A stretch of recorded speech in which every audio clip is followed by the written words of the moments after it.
Hey, stop scrolling for a second. What I'm about to tell you happened at one of the most expensive engagement parties New York had ever seen. Chandeliers, diamonds, 300 guests in silk and tuxedos. And in front of every single one of them, a maid in a plain gray uniform knocked out the future Mrs. Cole with one hand. Nobody in that ballroom knew who she really was. By the end of this story, neither will you, until it's too late to look away. Hey everyone, welcome back. Before we start, tell me, where are you watching from tonight and which country do you call home? Drop it in the comments. I love reading where you all are from. Tonight's story is one of the most emotional ones I've told in a long time. It's about pride, humiliation, and a secret so big it changes everything you think you know about the people in this house. Stay with me till the end, because the truth doesn't come out the way you'd expect. She had learned a long time ago that silence was the only armor a poor woman could afford. Elena Reyes was 34 years old, and most days she felt 60, not because her body was tired, though it was, but because her heart had carried more than most hearts are built to hold. She woke every morning at 4:30 a.m. in a one-bedroom apartment in Queens, kissed her sleeping 8-year-old son Mateo on the forehead, left a note on the kitchen table that said, "Mommy loves you. Be good for Auntie Rosa," and rode the subway for 55 minutes to the Upper East Side, where she cleaned the 22-room mansion of one of the richest men in America. 3 years ago, Elena's life had looked completely different. She had been Sergeant First Class Elena Reyes, a decorated Army combat instructor, one of the first women to complete close-quarters defense training at Fort Benning and go on to teach it. She had traveled the world training soldiers half her size and twice her size how to survive when everything went wrong. She had a husband, David, a firefighter with a laugh that filled a room. She had a future. Then David died, pulling a child out of a burning building in Brooklyn. 2 months later, a training accident tore Elena's shoulder apart so badly the doctor said her career, the one thing besides her son that gave her identity, was over. The medical bills ate what little savings they had. The Army pension didn't stretch far enough for a single mother in New York City. So Elena did what strong people do when the world takes everything from them. She found the nearest door still open and walked through it, even if it was a servant's entrance of a mansion belonging to a man she'd never met. That man was Daniel Cole, 34 years old, self-made, the kind of wealthy that made magazine editors run out of superlatives. He'd built a real estate and technology empire from nothing after his own father lost everything in the 2008 crash. Daniel wasn't cruel. He was simply absent, the way rich, busy men often are, more familiar with boardrooms in his own kitchen, more aware of stock prices than the woman who ironed his shirts every Tuesday. And then there was Vanessa Hart, 30 years old, stunning, magazine cover beautiful, the daughter of a hedge fund family that had quietly run out of money 2 generations ago, but never stopped acting like they hadn't. Vanessa had spent 6 years perfecting one skill above all others, making herself irreplaceable to powerful men. She had met Daniel at a charity gala 18 months earlier, and within a year, there was a ring on her finger worth more than Elena would earn in a decade. From the very first week Elena started working in that house, she understood something the other staff already knew and never said out loud. Miss Hart was not kind to the people who couldn't fight back. "You missed a spot," Vanessa said on Elena's 3rd day, pointing to a windowsill that was, in fact, spotless. "Do it again. I don't pay you to be lazy." Elena wanted to say, "You don't pay me at all. Mr. Cole does," but she swallowed it, the way she'd learned to swallow so many things since David died. She needed this job. Mateo needed shoes for school. Rosa, her sister, couldn't watch him forever for free. Weeks passed. Vanessa's small cruelties became a daily ritual. A coffee accidentally spilled on a freshly mopped floor, so Elena would have to redo it. A designer scarf misplaced, so Elena would be blamed and forced to search for hours. Comment about Elena's accent, her shoes, her tired eyes. Elena absorbed every single one of them with the same quiet discipline she once used to absorb a 40-mile ruck march. She thought of Mateo's face. She thought of the rent. She said nothing, But something in her chest was tightening, day by day, like a coiled spring being wound tighter than it was ever meant to hold. One evening, as Elena was leaving through the kitchen, she passed the study where Daniel was on a call, his tie loosened, his eyes exhausted in a way that made him look, for just a moment, almost human. He glanced up and saw her. "Long day?" he asked, surprising her. It was the first real sentence he'd spoken to her in 3 months.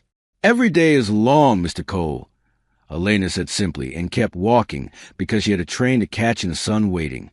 Daniel watched her go, something flickering behind his eyes that he couldn't quite name.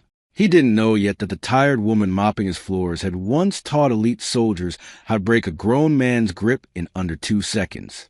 He didn't know her husband had died a hero. He didn't know that beneath that gray uniform was a woman who had survived things that would break most people in that mansion in half. He would find out soon enough. They all would, because in 11 days at his own engagement party, everything Elena Reyes had been swallowing for 3 years was going to come pouring out, in front of 300 of New York's wealthiest guests, live cameras rolling for society press. And nothing in that house would ever be the same again. Everyone in the mansion could feel the party coming like weather. For 11 days, the house transformed. Florists arrived with truckloads of white peonies. A 12-piece orchestra rehearsed in the ballroom. A woman flew in from Paris just to fit Vanessa's engagement gown by hand. And through all of it, the staff, 12 people in total, worked 18-hour days to make sure Vanessa Hart's moment was perfect. Elena worked harder than anyone. She scrubbed marble until her knuckles bled through her gloves. She pressed 300 napkins by hand because Vanessa didn't trust the laundering service. She stayed 2 hours past her shift, missing bedtime with Mateo 4 nights that week, watching her son grow tired of asking, "Will you be home tonight, Mommy?" Over video calls that always ended with her whispering, "I love you, baby." Close your eyes from a mansion hallway that wasn't her home. Vanessa's cruelty sharpened as the party approached. The way people under pressure often reveal exactly who they are. She fired the head chef 2 days before the event over a soup that was, according to 3 other guests who tasted it, perfect. She screamed at a florist until the young woman cried in the garden. She told Elena, in front of the other staff, that if a single thing went wrong at her party, "People like you are the reason people like me can't have nice things." Elena said nothing. She thought of the rent due on the 1st. She thought of Mateo's growing feet, needing new shoes. She thought of David, and what he would say. "Hold the line, Mija. Hold the line." Words he used to say to young firefighters before he went in after them himself one last time. Daniel, meanwhile, was drowning in his own world. A merger was closing the same week as his engagement party, and he spent those 11 days in back-to-back calls, barely present in his own home, trusting Vanessa completely to handle the details. He had no idea what those details cost the people serving him. 2 nights before the party, Daniel found Elena in the hallway near midnight, still working. She was straightening framed photographs. His late mother, a woman Daniel had lost to cancer when he was 26, right before his empire began. "You don't have to still be here," Daniel said. "Miss Hart wanted everything perfect," Elena replied. Not looking up, Daniel studied her for a long moment. There was something in the way she stood, spine straight, shoulders set, feet planted a certain deliberate width apart, that struck him as oddly familiar, though he couldn't place why. "What did you do before this?" he asked. "Before working here?" Elena hesitated. In 3 years, no one in that house had asked her that question. "I served," she said quietly. 14 years. My husband was a firefighter. He died saving a child in a fire in Brooklyn. I got hurt not long after. Doctors said I couldn't do the job anymore. So now I do this." She gestured at the frame in her hands. "It pays the bills. It puts my son through school." Something shifted in Daniel's chest, a kind of quiet shame he wasn't used to feeling. He had walked past this woman 100 times without truly seeing her. "I'm sorry," he said, "for your husband and for not asking sooner." "You don't have to be sorry, Mr. Cole," Elena said, "You just have to be careful who you decide to marry." She didn't mean it as a warning, but 2 nights later, it would echo in his mind like a prophecy. The morning of the party, the mansion buzzed with frantic, electric energy. Reporters from 3 society magazines were confirmed. A local news crew was covering the arrival for a segment on New York's most anticipated wedding of the year.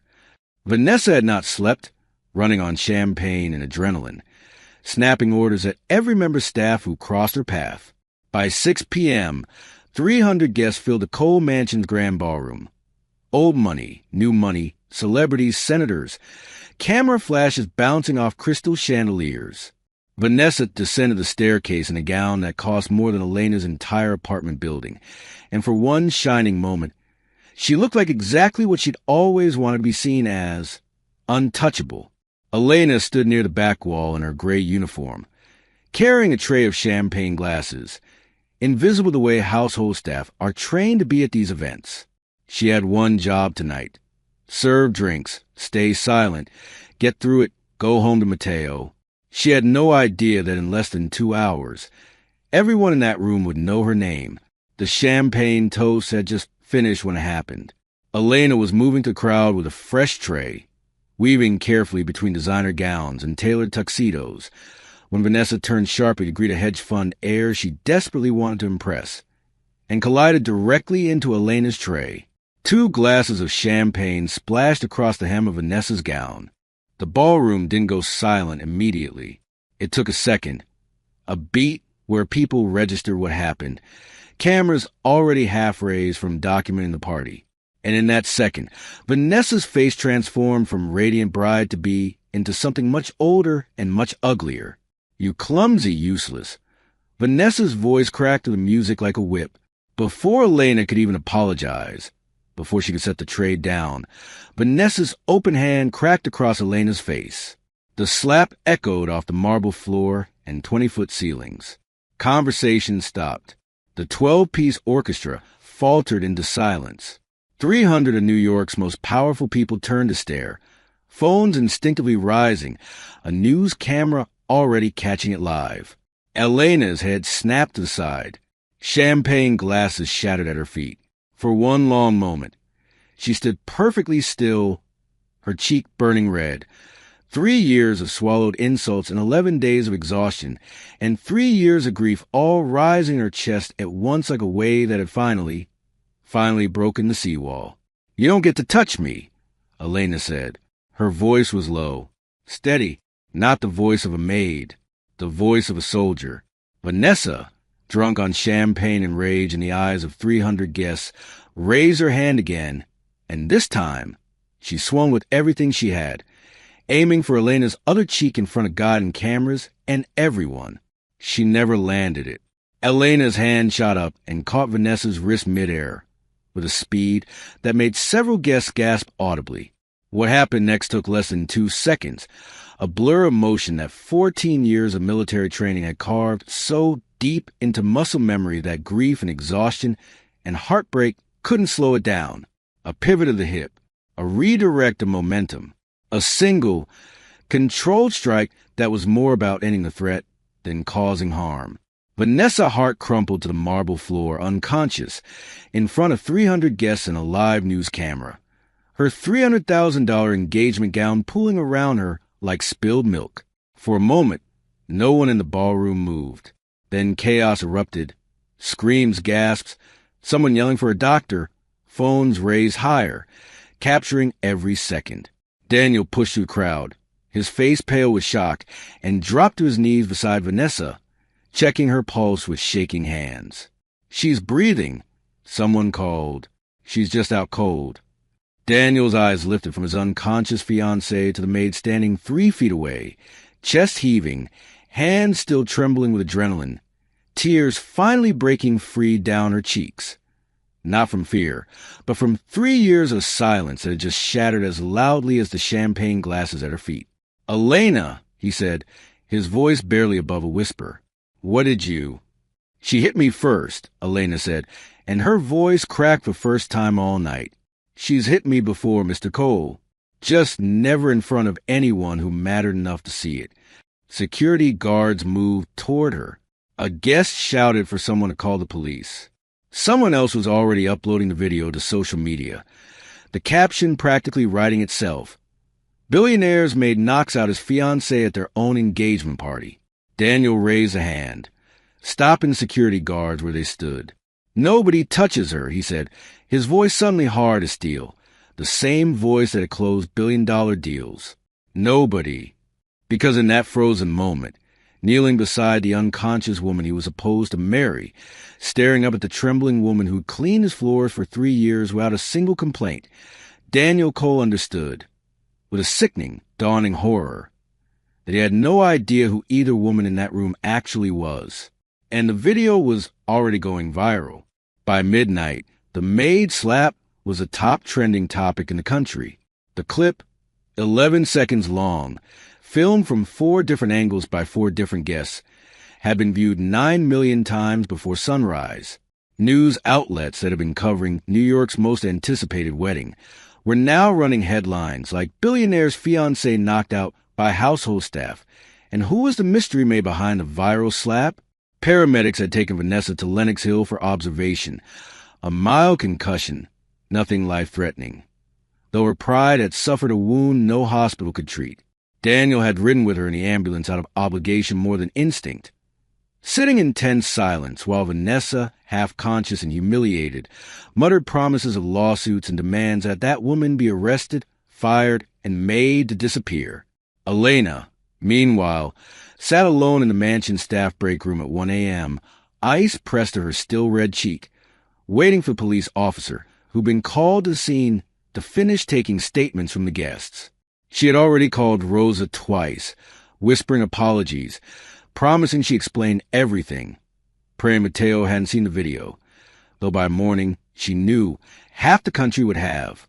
What she didn't expect was Daniel Cole walking back into that mansion at 2 a.m., still in his tuxedo, tie long gone, exhaustion etched into every line of his face, holding not handcuffs or a termination letter, but his own phone.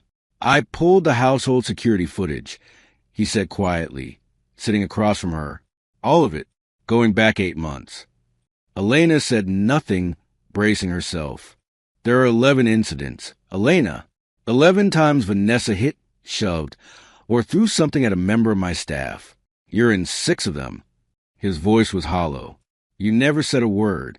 Not to me. Not to anyone. Who would I have told, Mr. Cole?"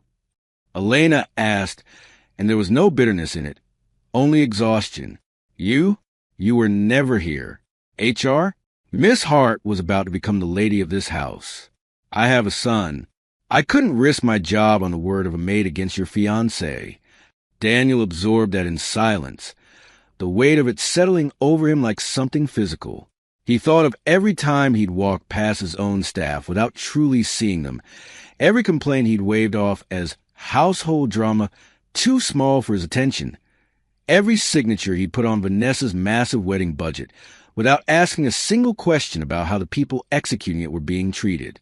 "Tell me what happened tonight," he said. "All of it, from the beginning." So Elena did. She told him about the spilled coffee, the missing scarf that was never really missing, the comment about her accent and her shoes, 3 years of small cruelties designed specifically to never leave a mark anyone with power would notice. And then, because the dam had already broken and there was no rebuilding it now, she told him about David, about the fire, about the army, about the shoulder injury that ended a career she'd built her whole identity around, about learning, in the space of 18 months, that she could lose absolutely everything and still have to wake up at 4:30 a.m. and go to work. Daniel listened without interrupting, and when she finished, he sat back, rubbing a hand over his face like a man trying to wake up from a very long, very comfortable dream he suddenly realized had been a lie. "You were a combat instructor," he said finally, almost himself. "You trained soldiers. And I had you scrubbing my floors for 3 years and never once asked your name beyond a payroll sheet. You paid me on time, Mr. Cole," Elena said quietly. "That's more than a lot of employers manage." "That's not the same as seeing someone," Daniel said, and for the first time since she'd met him, his voice cracked slightly. Outside, the mansion gates were already swarmed with press vans. Inside Elena's phone, 41 missed calls sat waiting, reporters who had somehow found her name, family members, even a producer from a national morning show. Her quiet, invisible life had ended in 11 seconds of viral footage, and there was no getting it back. But what Daniel said next would change everything that came after. "Tomorrow morning," he said, standing, straightening his shoulders like a man preparing for a fight, "I'm calling a press conference, and you're going to tell your story exactly the way you just told it to me." Elena barely slept that night, and when she finally did, she dreamed of David, not the fire, but an ordinary Tuesday, him laughing in their old kitchen, Mateo small enough to sit on his shoulders. She woke at dawn to 17 more missed calls and a text from Rosa. Mateo saw the video at school. Kids were saying his mom is famous. He doesn't understand why you're crying in it. Come home when you can. That single sentence broke something in Elena more than a slap, more than a viral clip, more than the reporters camped outside the mansion gates ever could. Her son had learned about the worst moment of her adult life from classmates on a playground before he'd heard a word from her. She asked Daniel for 2 hours to go see Mateo before any press conference happened. He didn't hesitate. He sent his driver, told her to take as long as she needed, and quietly transferred a discretionary bonus into her account. For 11 days of 18-hour shifts I never should let happen, though Elena wouldn't discover that until later. At Rosa's apartment, Elena knelt in front of her son, still in yesterday's makeup smudged from tears she hadn't had time to wash off, and told him the truth in words an 8-year-old could hold on to, that a bad person had hurt her, and her body had remembered how to protect itself, the way she'd once protected soldiers who needed her, and that there was nothing to be ashamed of in that. "Were you scared, Mommy?" Mateo asked. For 1 second, Elena admitted, and then I remembered your daddy. He wasn't scared of fire, so I wasn't scared of her. Mateo hugged her so tightly it hurt, and for the first time in 18 hours, Elena allowed herself to cry the way she needed to, not from humiliation, but from relief that the truth, however messy, was finally out in the open air where it could breathe. Meanwhile, at Lenox Hill Hospital, Vanessa Hart was discharged with a headache, a bruised jaw, and a fury that had curdled overnight into something far more dangerous than pride. She'd seen the same footage everyone else had, watched herself lose control, and strike a member of staff twice on camera, watched herself hit the floor like a puppet with cut strings in front of the entire New York elite. Her publicist was already fielding calls from 3 magazines pulling her from upcoming features. Her father, whose hedge fund reputation had been quietly built on borrowed money and borrowed time, called twice, his voice cold. "Fix this. Vanessa, whatever it costs." Vanessa's solution was simple and ruthless. Get ahead of the story before Elena could. By 9 a.m., her lawyer had drafted a statement calling Elena an unstable former soldier with documented psychological trauma who violently assaulted my client without provocation, conveniently omitting the 11 seconds of footage showing exactly who struck first. She had no idea that Daniel had already pulled 8 months of security footage. She had no idea that 6 other staff members, emboldened by Elena's courage, had spent the morning quietly giving statements of their own. The driver Vanessa had once thrown a shoe at for taking a wrong turn. The housekeeper she'd screamed at until the woman had a panic attack in the pantry. The florist who cried in the garden 2 days before the party. By noon, Daniel stood in the mansion's front courtyard, cameras from 6 networks trained on him, and did something no one in that world expected from a man known for saying as little as possible in public. He told the truth. 8 months ago, Daniel began, his voice steady despite the force of microphones in front of him, a member of my household staff was struck by my fiancée for the first time. I didn't know. I want to be honest about that, because it's the most damning part of the story. Not that it happened, but that it happened 11 times before anyone with power in that house was paying enough attention to see it. The courtyard fell silent, except for camera shutters. Last night, in front of 300 guests, Vanessa Hart struck a woman named Elena Reyes twice. when Miss Reyes defended herself. She did so with restraint, training, and, frankly, more grace than most people would manage after 3 years of being treated as invisible in a house they worked 18-hour days to keep running. He paused, and something in his expression shifted. Not performance now, but genuine reckoning. What most of you don't know is that Elena Reyes spent 14 years as a decorated United States Army combat instructor. Her husband, David Reyes, died 3 years ago pulling a child from a burning building in Brooklyn. She has raised their son alone since, working full-time in my home while grieving a loss most of us can't imagine, and she never once complained to me, because she was afraid that speaking up would cost her the job she needed to survive. A murmur moved through the reporters. Someone shouted a question about the assault charges Vanessa's lawyer had threatened. Daniel didn't flinch. "There will be no charges," he said, because there was no assault.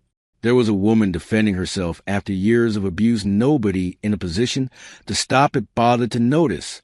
My engagement to Vanessa Hart is over, effective this morning. And starting today, Elena Reyes will not be returned to my home as household staff. The reporters erupted, assuming the worst, that Daniel had fired her, that the maid who become an overnight symbol was about to be quietly punished the way powerful families so often punish the people who embarrass them. Daniel raised a hand for silence. She'll be returning as Director of Staff Safety and Well-Being for Cole Enterprises Residential Properties, a position that, as of this morning, didn't exist because it never occurred to me that it needed to. Her salary will reflect the 20 years of leadership experience she brought to this country's military before she ever set foot in my house. It was in the world of viral news cycles, an ending nobody had scripted, not tragedy, not scandal, but something rarer. A powerful man publicly admitting he'd been blind and doing something concrete about it instead of issuing a quiet apology and moving on. But the story wasn't over. Not yet. That afternoon, as Elena sat with Mateo watching the press conference replay on Rosa's small television, her phone buzzed with a message from a name she hadn't seen in 3 years, an old commanding officer from Fort Benning, now running a private security consultancy for at-risk women and families. Elena saw the news. "Everyone here is proud of you. Also, did you know David's old captain from Ladder 118 has been trying to find you for 2 years? Something about a scholarship fund in his name that never got claimed because nobody could locate his widow. Call me." Elena stared at the message, hands trembling, as an entirely new chapter of grief and grace she hadn't seen coming quietly open in front of her. Vanessa Hart did not go quietly. Within 48 hours, her lawyer filed a civil suit against Elena for battery, seeking damages that would have bankrupted a household employee twice over, a move clearly designed less to win in court and more to punish Elena publicly for daring to defend herself in front of cameras Vanessa herself had invited.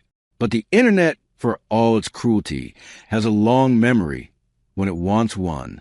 The 6 other staff statements had leaked to a reporter at a national outlet by Thursday morning, alongside timestamp security footage Daniel's legal team had voluntarily released. Vanessa throwing a shoe at a driver, screaming at a housekeeper until a woman visibly shook, shoving a young florist hard enough that she stumbled into a rose bush. Each clip, stitched together into a 5-minute segment titled "The Real Vanessa Hart," collected 23 million views in 4 days. Her hedge fund father's business, already quietly unstable, began hemorrhaging investors uncomfortable with the association. 2 luxury brands that had used Vanessa in campaigns quietly scrubbed her from their websites. The lawsuit, facing a public relations catastrophe far worse than any courtroom loss, was dropped within a week. Not out of mercy, Elena understood, but out of pure damage control. Still, the pressure took its toll. Reporters camped outside Rosa's apartment building until Mateo grew too anxious to walk to school alone. Strangers online called Elena a hero 1 hour and accused her of staging the whole thing for fame the next. A woman she'd never met sent a message calling her an example of everything wrong with the military-industrial complex, while 300 veterans flooded her inbox with messages of solidarity and gratitude that brought her to tears in the middle of the grocery store. Through it all, Daniel checked in daily, not as her employer now, but as something Elena didn't yet have a word for. He arranged private security for Rose's building without being asked. He connected Elena's old commanding officer with his own legal team to finally untangle the scholarship fund tied to David's name, a fund, it turned out, worth $340,000 in unclaimed firefighter memorial donations that had been waiting 3 years for someone to find David Reyes's widow. "I don't need your money, Mr. Cole," Elena told him the day the fund was finally released to her, sitting across his office desk in the same building where, 2 weeks earlier, she'd been mopping the lobby floor before her shift officially started. "It's not my money," Daniel said. "It's your husband's legacy, finally reaching the person it was always meant for. And it's Daniel. I think we're past Mr. Cole by now." Elena allowed herself the smallest smile, the first genuine one in weeks. "Daniel," she repeated, testing the shape of it. It was around this time that Daniel began noticing something about himself he hadn't expected. In board meetings, he found himself asking questions he'd never asked before, not just what's the profit margin, but how are the people executing this being treated? He instituted a company-wide staff welfare review across all 17 of Cole Enterprises' properties. He personally interviewed every household employee who'd worked under Vanessa's shadow, apologizing individually to each one. He was, slowly and imperfectly, becoming a different kind of powerful man, the kind who uses power to notice people instead of walking past them. And Vanessa Hart, watching from the sidelines of a life that was rapidly collapsing around her, understood with rising fury that the maid she'd once slapped in front of 300 guests wasn't disappearing. She was rising. And Vanessa would not let that happen without one final, desperate move. 3 weeks after the engagement party, Vanessa requested one final meeting with Daniel. Not to apologize, but to make one last attempt at the life she believed still belonged to her. She arrived at his office in a simple black dress. No cameras this time, no publicists, just Vanessa Hart stripped of the armor that had protected her for 30 years. For a moment, sitting across from him, she looked less like the woman who'd struck a member of staff twice on camera and more like a person watching everything she'd built her entire identity around crumble in real time. "You're really going to throw everything away?" Vanessa said quietly. "For Maid." "Her name is Elena," Daniel replied, his voice calm but firm. "And I'm not throwing anything away, Vanessa. I'm finally seeing what I should have seen a long time ago, including you. I made one mistake." "You made 11, Vanessa." Documented. On camera. "I watched every single one before I said a word publicly." Daniel leaned forward. "I don't think you're a monster. I think you grew up in a world that taught you power means never being questioned, and staff are furniture, not people. But that doesn't make it right, and it doesn't make me responsible for fixing it by marrying you anyway." Vanessa's composure finally cracked, tears cutting to the careful makeup she'd applied for a meeting she must have known, somewhere underneath the desperation, was never going to go the way she wanted. "What happens to me now?" she asked, and for the first time, Daniel heard something almost human in the question, not manipulation, just fear. "I don't know," he said honestly, "but I hope, for your sake, you use this as the moment you actually change. Not because the internet is watching, because it's the right thing to do." Vanessa left the building that afternoon and, 6 months later, would quietly enroll in a workplace conduct and de-escalation certification program. Whether from genuine remorse or ongoing damage control, no one could say for certain, and Elena, when she eventually heard about it, chose to believe it might be a little of both. People, she learned in 14 years of service, were rarely all one thing. That same evening, Daniel found himself standing outside Rose's apartment building in Queens for the first time. No driver, no entourage, just a man who'd finally understood that the people who mattered most in his life had been serving him coffee and mopping his floors while he was too busy to notice. Elena opened the door, surprised to find him there, Matteo peeking curiously from behind her legs. "I'm not here as your employer," Daniel said, suddenly nervous in a way 300 boardrooms had never made him. "I just wanted to see how you were doing. Both of you." Matteo, unbothered by billionaire nerves, looked up at Daniel with a blunt honesty only an 8-year-old possesses. "Are you the guy from the news? The one who fired the mean lady?" "I am," Daniel said, crouching slightly to Mateo's eye level. "Your mom's actually the hero of that story, though. I just finally started paying attention." Elena watched the exchange with something warm and unfamiliar loosening in her chest. Not romance. Not yet. Just a quiet, radical relief of being truly seen by someone with the power to look away and choose not to. "Would you like to come in?" she asked. Rosa made too much rice, as usual. Daniel smiled. A real one, unguarded, nothing like the careful expressions he wore in boardrooms. "I'd like that very much." 6 months passed, and the mansion on the Upper East Side looked almost the same from the outside. The same iron gates, the same manicured hedges, the same marble steps where a viral video had once been filmed. But inside, almost everything had changed. Elena now walked those halls not as staff, but as Director of Staff Safety and Well-Being for Coal Enterprises, a title she'd initially found almost embarrassing until she saw what it actually meant in practice. Mandatory conduct training for every family member and executive with household staff, a confidential reporting line staffed by former military counselors, wage increases across all 17 properties, and a scholarship fund modeled after the one that had finally reached her in David's name, for the children of service staff who wanted to pursue education beyond what their families could otherwise afford. Mateo had his first scholarship recipient visit the mansion that spring, a 16-year-old girl named Priya, daughter of a housekeeper at one of Coal Enterprises' Boston properties, who wanted to study nursing. Elena sat with her for 2 hours, going over financial aid forms at the same kitchen table where she'd once eaten quick, silent meals on 15-minute breaks, and felt something settle in her chest that she hadn't felt fully since before David died. Purpose, wide and steady, rebuilding itself in the wreckage of everything she'd lost. Vanessa Hart, for a part, had moved to Chicago, quietly enrolled at university under her middle name, and, according to a brief item in a gossip column Elena chose not to read too closely, had begun volunteering at a domestic workers' advocacy nonprofit, a development so unexpected that even Daniel, when he heard, simply said, "Good, I hope it's real," and meant it. As for Elena and Daniel, their relationship had grown slowly, deliberately, the way things grow when two people have both been burned by rushing toward things that look perfect on the outside. He'd learned to sit at Rosa's crowded kitchen table without needing anyone to make a fuss over him.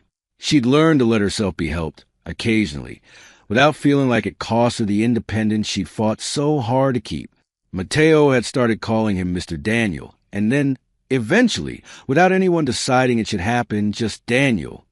One evening in late autumn, Elena stood on the mansion's back terrace overlooking the garden where, months earlier, a young florist had once cried after being screamed at by a woman who no longer lived in this house. The garden looked different now, too. Elena had insisted on planting something new there, a small memorial bed of white roses for every staff member, past and present, who had ever felt invisible within these walls. "You did that," Daniel said, joining her, nodding toward the roses. "We did it," Elena corrected gently. "You just had to be willing to see it was needed."